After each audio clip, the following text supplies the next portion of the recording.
अंडा आकार बन गया भैया, अंडा आकार बन गया। मान ले ये मेरी पृथ्वी है, इस सन के अराउंड ये घूम रही है ऐसे, कि नीट में क्वेश्चंस फंसेगा ही फंसेगा। कम ऑन, बोलो बोलो, चमका के नहीं चमका। अब हम जलवे से इसके क्वेश्चंस भी कर लेते हैं लगे हाथों। हेलो मोशन के शेरो, कैसे हो आप? आपको आज मैं ग्रेविटेशन का केपलर्स लॉ चमका दूंगा बिल्कुल, और ये डेमोन्स्ट्रेशन के साथ होगा, ऐसे बिल्कुल फील आ जाएगी। तो चलो केपलर्स के तीनों लॉ का झिंगा लाला करते हैं। अपने पास केपलर का पहला लॉ जो है, जिसका नाम है लॉ ऑफ ऑर्बिट। अब लॉ ऑफ ऑर्बिट पढ़ना है तो पहले हमें ऑर्बिट बनाना सीखना पड़ेगा, और यहां जो ऑर्बिट की बात हो रही है वो इलिप्टिकल ऑर्बिट है। आपने पढ़ा है ना, सर्कल, इलिप्स, रेक्टेंगल, स्क्वायर, तो उसमें से जो इलिप्स शेप है वो बनाते हैं। तो पहले हम सीखते हैं इलिप्स आखिरकार बनती कैसे है। इलिप्स के दो फोकस होते हैं, एक मैंने ये बना दिया, दूसरा मैं ये इसको खिसका के बना दे रहा हूं, ये दूसरा फोकस, और यहां बाकायदा मैं मेंशन कर दे रहा हूं, ये फोकस F1, ये फोकस F2। थोड़ी देर इसको साइड में कर दो। और हमें ये धागा चाहिए, इस धागे से ही हम अपनी इलिप्स का निर्माण कर पाएंगे। तो चलो पहले तो इलिप्स का झिंगा लाला करते हैं। तो अब बड़े ध्यान से देखो, ये इलिप्स बन रही है, अंडा आकार बन गया भैया, अंडा आकार बन गया। हाँ, तो अंडा बन गया कि नहीं? तो ये अपना अंडा रेडी। तो केपलर अंकल ने ये बताया था पहले लॉ में कि भाई साहब जो फोकस, एक फोकस पे तो होता है सन, तो ये अपने पास क्या हो गया, एक फोकस पे हो गया महाराज जी सन। और प्यारे बालक, इस सन के अराउंड कोई भी प्लैनेट इलिप्टिकल ऑर्बिट में घूमता है। तो जैसे कि मान लो ये मेरे पास है मेरी पृथ्वी, कोई भी प्लैनेट हो सकता है, पृथ्वी हो सकती है, ठीक है, या कोई भी प्लैनेट हो सकता है। तो यहां पे मान लो मेरी ये अर्थ है, अब ये अर्थ रोटेट कर रही है इलिप्टिकल ऑर्बिट में, अभी रोक दी, रुकती नहीं है कभी, मैंने रोक दी। मान ले यहां आ गई, यहां आ गई, यहां आ गई, यहां आ गई, तो ये ऐसे रोटेट करती रहती है, करती रहती है, घूमती रहती है इलिप्टिकल ऑर्बिट में। तो यही है अपना पहला लॉ, यानी कि कोई भी प्लैनेट सन के अराउंड इलिप्टिकल ऑर्बिट में यदि रोटेट कर रहा है तो वही अपना फर्स्ट लॉ है। तो अंग्रेजी में इसको ऐसे लिखते हैं, आप भी लिख लो, all planet move around the sun in elliptical orbit, in elliptical orbit having the sun at one focus of the orbit। क्या आपने पहले लॉ का झिंगा लाला हो गया? अरे बस इतना सा सिंपल सा लॉ कि सारे प्लैनेट सन के अराउंड मूव करते हैं इलिप्टिकल ऑर्बिट में। अब हमें यहां बढ़िया से समझना होगा आखिरकार ये इलिप्टिकल ऑर्बिट होता क्या है, इलिप्स होता क्या है। थोड़ा सा मैथ समझेंगे कि देखो भाई, इलिप्स के दो फोकस होते हैं, एक फोकस तो ये रहा, दूसरा फोकस ये रहा जिस पे सन रखा हुआ है, और इलिप्स का ये सेंटर है, मान लो ये क्या है, C फॉर सेंटर। अब इस सेंटर से पास होने वाली ये जो लाइन होती है इसको बोलते हैं माइनर एक्सिस। क्या बोलेंगे इसको? Minor axis. क्योंकि इलिप्स का अभी बहुत ज्ञान लेना है हमको, ये पूरा काम आता है, और मैं केपलर्स लॉ आपको ऐसे समझाऊंगा कि नीट में क्वेश्चंस फंसेगा ही फंसेगा, बहुत ही मतलब इंपॉर्टेंट है। अगर केपलर्स लॉ से क्वेश्चन आया तो यहीं से फंसेगा, कुछ ऐसा ही समझो, क्योंकि यहीं से क्वेश्चन आते हैं। तो माइनर एक्सिस, ये सेंटर। अब ये देखो, ये अपने पास हो गई मेजर एक्सिस जो कि फोकस से पास होती है। तो इस पूरी एक्सिस का नाम मेजर एक्सिस है, लेकिन यहां से यहां तक हम इसका नाम दे सकते हैं सेमी मेजर एक्सिस। सही है कि नहीं है? Semi major axis. और माइनर एक्सिस को बोलेंगे तो यहां से यहां तक आधी हो जाएगी, तो इसको बोलेंगे हम सेमी माइनर एक्सिस। तो इसको सेमी माइनर एक्सिस पढ़ते हैं, इसको मैं बी बोल देता हूं और इसको मैं ए बोल देता हूं। ओके प्यारे, तो इलिप्स की जो इक्वेशन होती है, equation of ellipse, equation of ellipse, वो प्यारे लाल हम ऐसे लिखते हैं, एक्स स्क्वायर अपॉन ए का square plus Y square upon B का स्क्वायर इक्वल टू 1। तो ये इलिप्स की इक्वेशन होती है जो कि आपको पता होनी चाहिए। अब बड़े ध्यान से एक और चीज सुनो, यहां पर ये जो इलिप्स है, इस इलिप्स का नाम होता है हॉरिजॉन्टल इलिप्स। क्या नाम है इस इलिप्स का? Horizontal ellipse. दो तरीके की इलिप्स होती है, एक वर्टिकल इलिप्स भी होती है, ठीक है, और मेन तो यही दो होती हैं, फिर भी इलिप्स को और भी तरीकों में डिवाइड किया गया है। किसी एंगल पर बना दी इलिप्स। इलिप्स एक तरीके का अंडा का आकार है। अब बड़े ध्यान से सुन, पहला लॉ कंप्लीट हो गया, दूसरा लॉ भी इसी में छिपा हुआ है।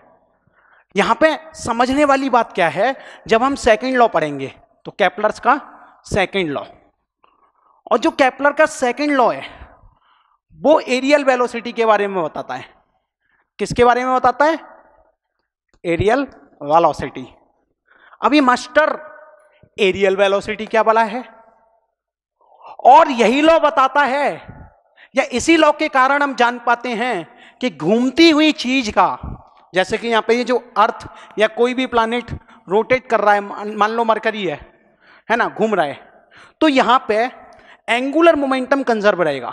चलिए हम जानते हैं कैसे। तो अब हम केपलर के सेकंड लॉ पे चर्चा करेंगे। मैं फिर से ये एलिप्स बनाता हूं, यहां पे फिर से फोकस F1 रखता हूं, यहां पे फिर से फोकस F2 रखता हूं, और यहां पे अपना सन चिपका देता हूं। सन भाई चिपक जाओ, तो ये अपने हो गए सन। अब बड़ी ध्यान से सुनना, इस इलिप्टिकल ऑर्बिट में कोई भी प्लैनेट का मोशन होता है तब केपलर सेकंड लॉ क्या कहता है, चलो देखते हैं बड़े प्यार से। मान ले ये मेरी पृथ्वी है, इस सन के अराउंड ये घूम रही है ऐसे, सही है कि नहीं है? अब इस सन की फोकस से ए पॉइंट की दूरी और इस सन की फोकस से बी पॉइंट की दूरी, देखो यहां अगर ये सन की फोकस F1 है तो इस वाले पॉइंट को बोलते हैं पेरीहेलियन। क्या बोलते हैं? पेरीहेलियन नाम है, और इस पॉइंट को बोलते हैं एपीहेलियन। ये याद करना पड़ेगा, मेरे को भी दिक्कत होती थी याद करने में, तो मैंने पता कैसे याद किया, S for sun, P for perihelion, S P SPCT एक साथ रहेगा कि नहीं, तो उसका एस और उसका पी एक साथ रहेगा। तो सन के पास पेरीहेलियन, सन से दूर एपीहेलियन, आप भी याद कर लेना। अभी बताऊंगा ये दो पॉइंट याद करवाने का मकसद क्या है। सोचो अभी यहां सन रखा हुआ है, और अभी ये वाली जो बॉल या ये वाला जो प्लैनेट जिसका मास क्या है प्लैनेट का, m, ये तो कांस्टेंट ही रहेगा, और इस पॉइंट से ये b1 से चल रहा है। कितनी वेलोसिटी से चल रहा है ये? b1 से। अभी ये सन से r1 दूरी पर है। कितनी दूरी पर है ये? r1 दूरी पर। तो चल चल के मान लो ऐसे चल रहा है b1 वेलोसिटी से, यहां आया, और ये यहां तक आया तो कितना टाइम लगा? t टाइम लगा। तो चलना कहां से चालू किया इसने? यहां से, और चला कहां तक? यहां तक। तो एक लाइन ऐसे खींच लो, एक लाइन ऐसे खींच लो। तो ये जो एरिया है, ये जो एरिया है प्यारे लाल, इसको मैंने बोल दिया A1। क्या बोल दिया इसको मैंने? Area A1। बड़े ध्यान से सुनना, इसको मैंने बोला है एरिया A1, ठीक है। अब सोच, अगर यही प्लैनेट घूमते घूमते यहां आ रहा है, यहां आ रहा है, यहां आ रहा है, मैंने इसको यहां पकड़ लिया, मैंने इसको यहां पकड़ लिया। अब मैं देख रहा हूं कि जितना टाइम इसे यहां से यहां तक आने में लगा था, मान ले एक दिन लगा, एग्जाम्पल के तौर पे एक दिन लगा, तो एक दिन में यहां से यहां तक चला के देखता हूं इसे कि एक दिन में कितना चलेगा। तो एक दिन में ये चल रहा है, चल रहा है, चल रहा है, चल रहा है, चल रहा है, और यहां पहुंचा। तो चलना कौन से पॉइंट से चालू किया? इस पॉइंट से। और पहुंचा कौन से पॉइंट पे? इस पॉइंट पे। तो फिर से यहां से एक पॉइंट ये हो गया, एक पॉइंट ये हो गया। तो ये जो नया एरिया आएगा इसको बोलता हूं मैं A2। क्या बोलता हूं? A2। ये है A1, ये है A2। इसी को बोलते हैं हम स्वाइप एरिया। जितने टाइम में बॉल यहां से यहां तक चली या प्लैनेट यहां से यहां तक चला तो कितना एरिया कवर किया, और उतने ही टाइम में प्लैनेट जब यहां से यहां तक चलेगा तो A2 एरिया कवर किया। और ये A1 और A2 बराबर होगा। A1 और A2 क्या होगा? बराबर। तो इसी को बोलते हैं स्वाइप एरिया। जो कवर किया है सेम टाइम में वो बराबर होगा।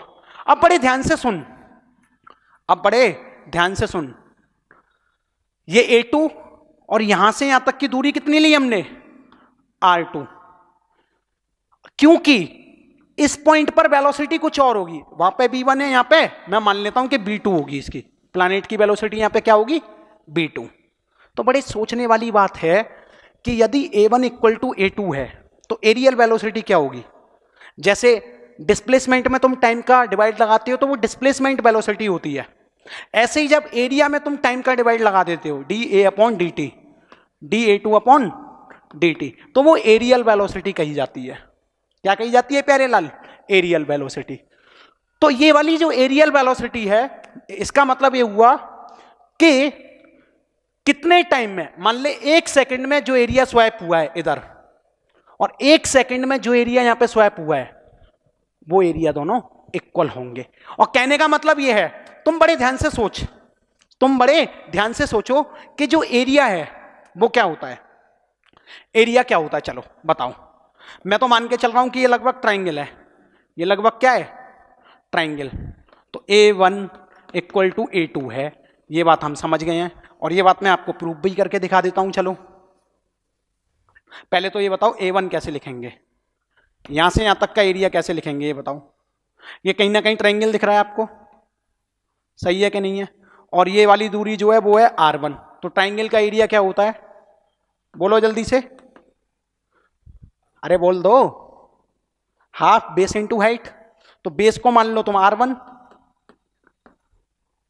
या ये वाली हाइट मान लो ट्राइंगल की लगभग R1, और ये B1 वेलोसिटी से चल रहा है, तो यहां से यहां तक ये मान लो B1, तो half R1 V1 equal to half R2 V2। क्या हाफ से हाफ साफ हो गया, तो यहां पे R1 V1 इक्वल टू क्या आएगा, R2 V2।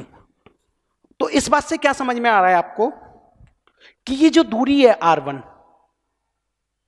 और यहां से जो दूरी है R2, यहां पे जब ये प्लैनेट चलेगा तो V2 स्पीड से चलेगा, तो उसको लिख दिया मैंने R2 इंटू V2, और इसको लिख दिया R1 इंटू V1।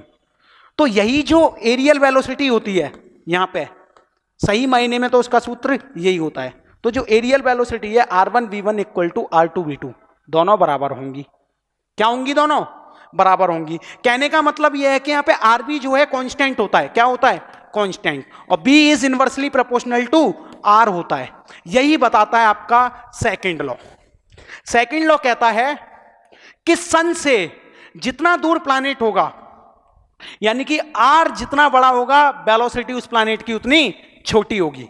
कहने का मतलब यह है कि जब ये बॉल या प्लैनेट, क्योंकि सन से बहुत ज्यादा दूर है, तब घूमेगा तो धीरे धीरे घूमेगा, मान लो 5 सेकंड में इतना घूमा, सही है, क्योंकि वेलोसिटी क्या है, कम है। अच्छा, क्योंकि ये जो R है, अब ये R छोटी हो गई है, क्या हो गई है, छोटी, तो वेलोसिटी क्या हो जाएगी, बड़ी, इंक्रीज हो जाएगी। तो जैसे ये R यहां आ जाएगा, यहां R छोटी है, सन के करीब है, तो अब ये कैसे घूमेगा, मतलब तेज घूमेगा। जैसे जैसे प्लैनेट सन के पास आता है वो तेज हो जाता है।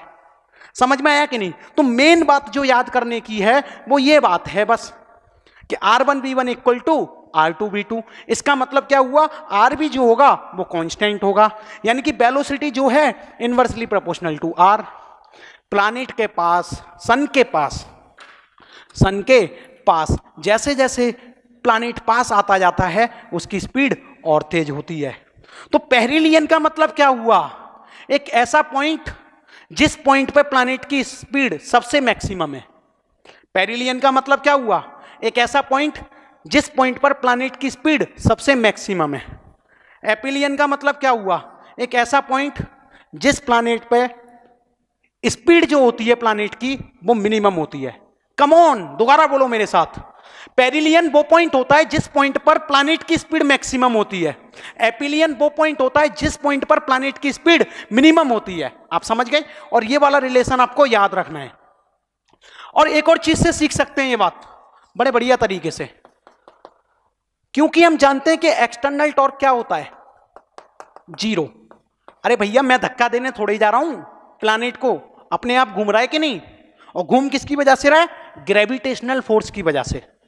तो कोई भी एक्सटर्नल फोर्स, एक्सटर्नल टॉर्क नहीं लग रहा है वहां। तो इसका मतलब क्या हुआ कि जब भी एक्सटर्नल टॉर्क जीरो होता है एंगुलर मोमेंटम क्या होता है, एंगुलर मोमेंटम इज कंजर्व्ड। तो मैंने 2 पॉइंट पकड़ लिए, एक पॉइंट ए वाला पकड़ लिया, एक पॉइंट मैंने बी वाला पकड़ लिया, एक पॉइंट ए वाला पकड़ लिया, एक पॉइंट बी वाला पकड़ लिया। तो जो पॉइंट ए पर एंगुलर मोमेंटम होगा क्या वही एंगुलर मोमेंटम बी पॉइंट पर होगा? अरे मैंने जब घुमाऊ इफेक्ट को यानी कि टॉर्क को जीरो कर दिया तो कंजर्व कौन रहेगा, एंगुलर मोमेंटम। तो ए पॉइंट पर जो एंगुलर मोमेंटम होगा क्या वही एंगुलर मोमेंटम बी पॉइंट पर नहीं होगा? जब ये दोनों एंगुलर मोमेंटम बराबर हो जाएंगे, और किसी भी पार्टिकल का एंगुलर मोमेंटम का फॉर्मूला क्या होता है, L equal to M B R perpendicular. इस प्लैनेट का मास है m और ये इस पॉइंट पर v1 वेलोसिटी से चल रहा है, और फोकस से यानी कि एंगुलर मोमेंटम हम कंजर्व कर रहे हैं, किस पॉइंट के अबाउट कर रहे हैं ये भी जरूरी है। Angular momentum is conserved about the point where sun is fixed, या ऐसे पॉइंट पर जहां पर सन रखा हुआ है, या इस पॉइंट को क्या बोलोगे आप, फोकस टू बोला है ना, तो फोकस 2 के अबाउट हम एंगुलर मोमेंटम को कंजर्व कर रहे हैं। तो क्योंकि हम जानते हैं L इक्वल टू होता है एम बी आर, और आर परपेंडिकुलर लेते हैं और वो फिक्स पॉइंट से लेते हैं, तो इस फिक्स पॉइंट से परपेंडिकुलर दूरी कितनी हो गई, जब ये B1 ऐसे चलेगा तो वो हो जाएगी R1, तो इसका हो जाएगा MB1 R1 angular momentum. LB जब मान ले ये प्लैनेट घूम के इस पॉइंट पे आया, इस पॉइंट पे आया तो B2 वेलोसिटी से चलेगा, और फिक्स पॉइंट से दूरी कितनी है R2, तो इसका एंगुलर मोमेंटम कैसे लिखूंगा मैं, MB2 R2।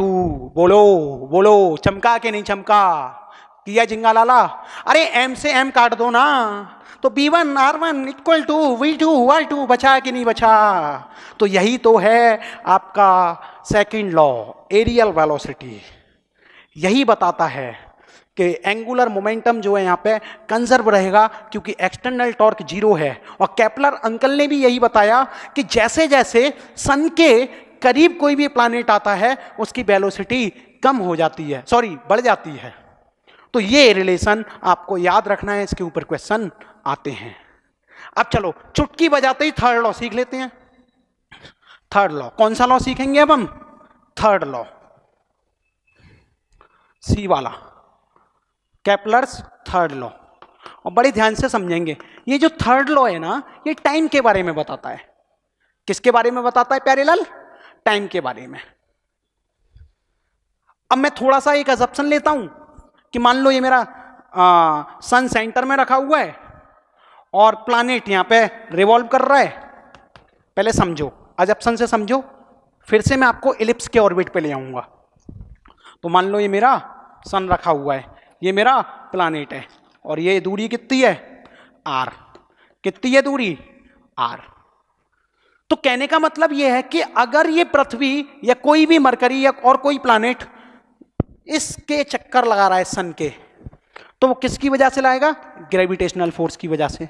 और ग्रेविटेशनल फोर्स क्या होता है, g, यहां पे मास ऑफ सन m ले रहा हूं, यहां पे मास ऑफ प्लैनेट छोटा m ले रहा हूं, तो Gm अपॉन r स्क्वायर। क्योंकि अब ये घूमेगा तो घूमती हुई चीज पे सेंट्रीपिटल फोर्स लगता है कि नहीं, अरे बोलो हाँ, लगता है कि नहीं। तो यहां पे ग्रेविटेशनल फोर्स की वजह से सेंट्रीपिटल फोर्स आया, जब ही तो ये घूमेगा। और सेंट्रीपिटल फोर्स क्या होता है हमें पता है, तो Fc इक्वल टू Fg कर दूं कि नहीं। जब ये ग्रेविटेशनल फोर्स आया तो उसी की वजह से ये घूम रहा है, तो सेंट्रीपिटल फोर्स भी आएगा। तो सेंट्रीपिटल फोर्स में क्या लिखूंगा, mb square by r। Gravitational force क्या है, Gmm अपॉन r स्क्वायर। क्या r से r साफ कर दूं, एक r बचेगा, m से m साफ कर दूं, यहां पे क्या आया, b square equal to Gm upon r। बोलो हाँ, अरे बोलो हाँ, क्या यहां तक क्लियर है एकदम। थर्ड लॉ का डेरिवेशन दिखा रहा हूं मैं आपको। अब सोच, एक चक्कर जब ये काटेगा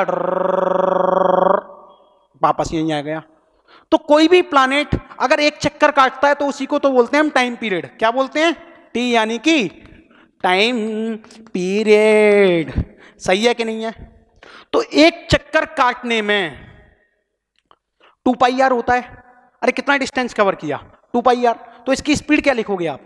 2πr स्पीड लिखोगे डिस्टेंस अपॉन टाइम, और टाइम पीरियड क्या है? t। तो स्पीड का स्क्वायर कर दो यहां पे, इक्वल टू ये हो जाएगा gm अपॉन r। आगे सॉल्व करते हैं वैसे मस्त तरीके से, देखो एकदम जलवेदार तरीके से। यहां पे t भी ले लेना भाई, ये क्या है? gm upon r। अब इसका स्क्वायर करेंगे तो क्या आ जाएगा? 4π square r square upon t square equal to gm upon r। क्या r एक साथ ले लो तो यहां पे हो जाएगा 4π स्क्वायर r क्यूब, और ये हो जाएगा gm अपॉन t स्क्वायर। सही है कि नहीं है? ओके, टी स्क्वायर वहां पहुंच गया, r यहां आ गया। अब मेरे को gm जो है नीचे लेना है, तो ये आएगा 4π स्क्वायर अपॉन gm, यहां पे आएगा तुम्हारा r cube equal to T square. अब बड़े ध्यान से सोचो, ये पूरा का पूरा कांस्टेंट है। क्या है? कांस्टेंट के। तो इस कांस्टेंट को हटा दो, और T square is directly proportional to R cube. ये है थर्ड लॉ, ये है थर्ड लॉ। थर्ड लॉ यही है।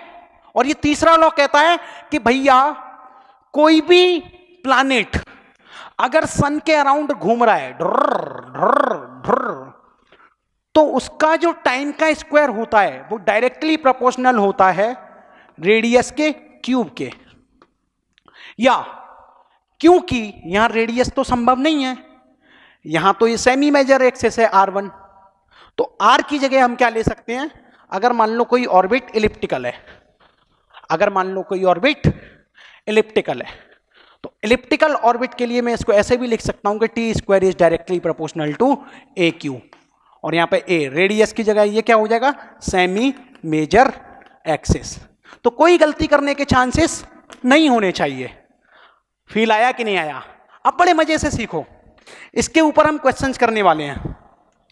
ये देख रहे हो ना आप, ये कांस्टेंट जो c आया है, c 4π स्क्वायर अपॉन gm। एक बार नीट में पूछ लिया था कि बताओ जब T square is directly proportional to A cube है तो वहां पे जो कांस्टेंट होगा वो क्या होगा?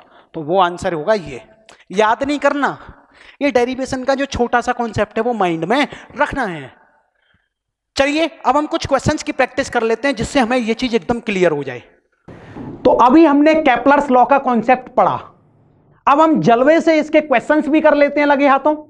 तो देखो पहला क्वेश्चन आपकी स्क्रीन पर, क्वेश्चन की इंफॉर्मेशन को एक्सट्रैक्ट करो, जो भी लॉ कॉन्सेप्ट थ्योरी आपने पढ़ी है उसको दिमाग में घोड़े की तरह दौड़ाओ, और दौड़ाने के बाद उसका सही इस्तेमाल करो, रिजल्ट आपके सामने आ जाएगा।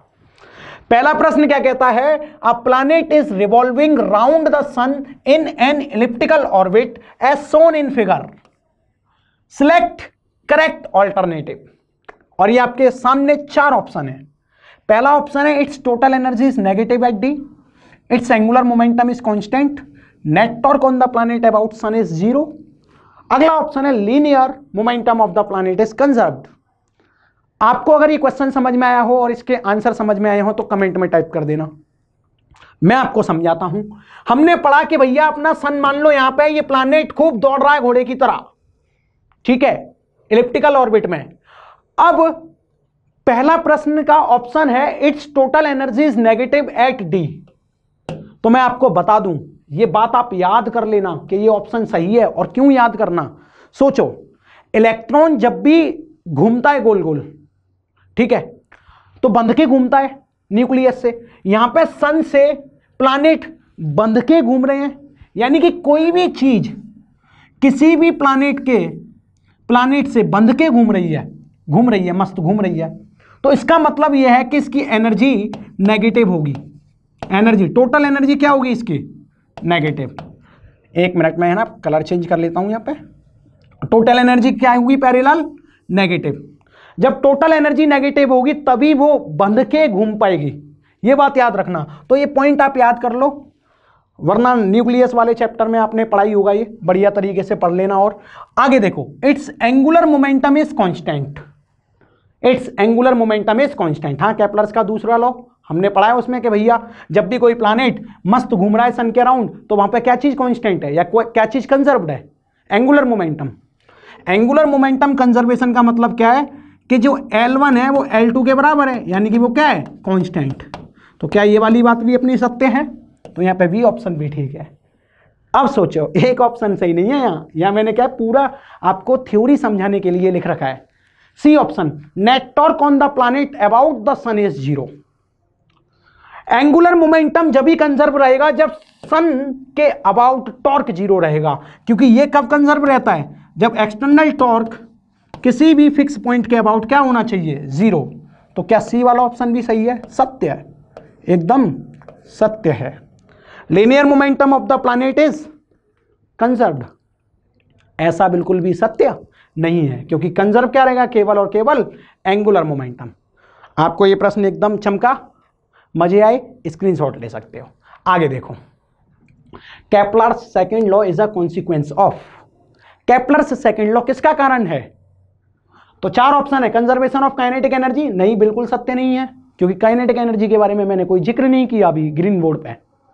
अगला है conservation of linear momentum. Linear momentum की तो कोई बात ही नहीं हुई ना भ्राता, तो लीनियर मोमेंटम भी गलत है। कंजर्वेशन ऑफ एंगुलर मोमेंटम एकदम सत्य, एकदम सत्य। कंजर्वेशन ऑफ स्पीड भी गलत। सेम अभी रिपीट कर रहा हूं बार बार एक ही चीज। आगे देखो, अगला प्रश्न कहता है in adjoining figure earth goes around the sun in an elliptical orbit. दिए हुए चित्र में हमें बताया गया है कि सन के अराउंड कोई प्लैनेट रिवॉल्व कर रहा है। On which point the orbital speed is maximum.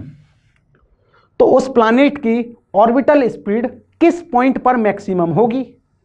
तो देखो भैया, B is inversely proportional to R।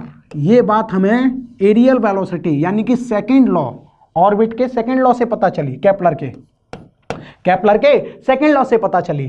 तो जितना ज्यादा R होगा उतनी कम वेलोसिटी होगी। लेकिन हमसे पूछ रहा है कि मैक्सिमम वेलोसिटी बताओ किस पॉइंट पे है। तो मैक्सिमम वेलोसिटी के लिए क्या R को मिनिमम होना चाहिए कि नहीं? और R मिनिमम कहां होगा? सन मान लो अपना फिक्स पॉइंट है। सन क्या है प्यारे लाल? सन अपना फिक्स पॉइंट है। फिक्स पॉइंट से अगर ये वाली दूरी देखूं तो ये बहुत ज्यादा है, तो यही मैक्सिमम दूरी है। और यहां से एक जो दूरी लूंगा इस पॉइंट की, वो है मिनिमम दूरी। तो यदि R मिनिमम होगा तो A पॉइंट पर ही R मिनिमम है, इसलिए A पॉइंट की ही वेलोसिटी ज्यादा है। समझ में आया कि नहीं? अगर कोई प्लैनेट घूमते हुए, चक्कर काटते हुए ऐसे ऐसे घूम रहा है तो इस पॉइंट पर जब वो आ जाएगा तब उसकी सबसे मैक्सिमम वेलोसिटी होगी। तो maximum velocity at point A of any planet. समझ में आया कि नहीं? तो जब वो A पर होगा तभी उसकी मैक्सिमम वेलोसिटी होगी, यानी कि जब मिनिमम वैल्यू ऑफ R होगी तब मैक्सिमम वेलोसिटी ऑफ V होगी। और मैंने वहां बताया भी था कि इस पॉइंट को बोलते हैं हम पेरिहेलियन। ठीक है प्यारे लाल? और यहां पर जब प्लैनेट आ जाएगा तो उसकी वेलोसिटी मिनिमम होगी। ओके, आगे चलते हैं। तो इसका ए ऑप्शन इज करेक्ट। अब यहां पे बड़े ध्यान से समझो, पेन का कलर चेंज कर ले। हाँ, if graph is plotted between T square and R cube for a planet then its slope will be. अगर हम टी स्क्वायर और आर क्यूब के बीच में ग्राफ प्लॉट करें तो स्लोप क्या आएगी? तो टी स्क्वायर डायरेक्टली प्रोपोर्शनल का साइन हटेगा तो के आर क्यूब होगा कि नहीं? तो यहां जो कांस्टेंट होगा वही इसकी स्लोप बताएगा कि नहीं? If graph is plotted between T square and R cube, तो मान ले ये टी स्क्वायर है, ये आर क्यूब है, तो ये जो कांस्टेंट है यही तो स्लोप बताएगा। ये क्या हुआ?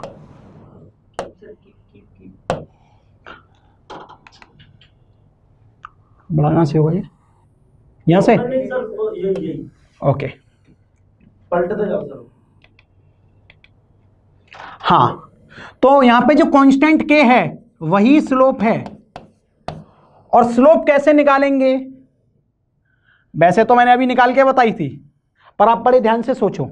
मैंने बताया कि जब कभी भी किसी भी सन के अराउंड कोई भी प्लैनेट रिवॉल्व करता है, क्या करता है? मस्त घूम रहा है, तो सेंट्रीपिटल फोर्स की वजह से घूमेगा, और वो सेंट्रीपिटल फोर्स ही ग्रेविटेशनल फोर्स की वजह से इक्वल होगा। और सेंट्रीपिटल फोर्स होता है mv² / r।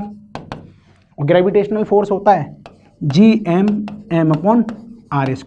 यहाँ पे m जो है मास ऑफ सन है और यहाँ पे जो m छोटा वाला है वो प्लानिट का मास है। तो क्या इससे इसे खर्च कर दूँ, क्या इस r से इस r को खर्च कर दूँ, तो यहाँ पे ये हो गया b² × r = Gm। और b यानी कि स्पीड, एक चक्कर जब प्लानिट काटेगा तो उसको बोलेंगे t फॉर टाइम पीरियड, और एक चक्कर मतलब 2πr, तो डिस्टेंस 2πr/टाइम t इंटू यहाँ पे करो r = Gm, और इसका भी हमें क्या करना है, स्क्वायर, क्योंकि b का क्या है यहाँ पे स्क्वायर। तो यहाँ से देखो आप, आगे इधर सॉल्व कर दे रहा हूँ मैं, 4πr² हो जाएगा और साथ में यहाँ पे r का मल्टीप्लाई तो r³ हो गया अपॉन t² = Gm। क्या t² क्या यहाँ मल्टीप्लाई कर दोगे आप, तो ये हो जाएगा r³ = Gm t²। सही बात है कि नहीं है। अब बड़े ध्यान से सोच, ये r³ के साथ में ये 4π है, ओके। अब ये Gm नीचे आ गया तो ये हो गया 4π/Gm, और यहाँ पे ये r³ और यहाँ पे है ये t²। तो क्या यही कांस्टेंट आया अपने पास, 4π² स्क्वायर करना मैं भूल गया हूँ, माफ करना, मैंने कर दिया। तो 4π² यहाँ पे क्या आ गया, कांस्टेंट। तो ऑप्शन ए इज करेक्ट। तो यहाँ पे 4π/Gm ही कांस्टेंट है, और अभी मैंने पढ़ाया था ग्रीन बोर्ड पे और तुम्हें समझ में भी आया होगा, और मैंने बताया भी था कि ये क्वेश्चन नीट में रिपीट हुआ है। ओके आगे चलो। The maximum and minimum distance of a comet from the sun are 8 × 10⁻12। तो ये क्या है, मैक्सिमम डिस्टेंस फ्रॉम सन। जो इंफॉर्मेशन है चुपचाप लिखते जाओ।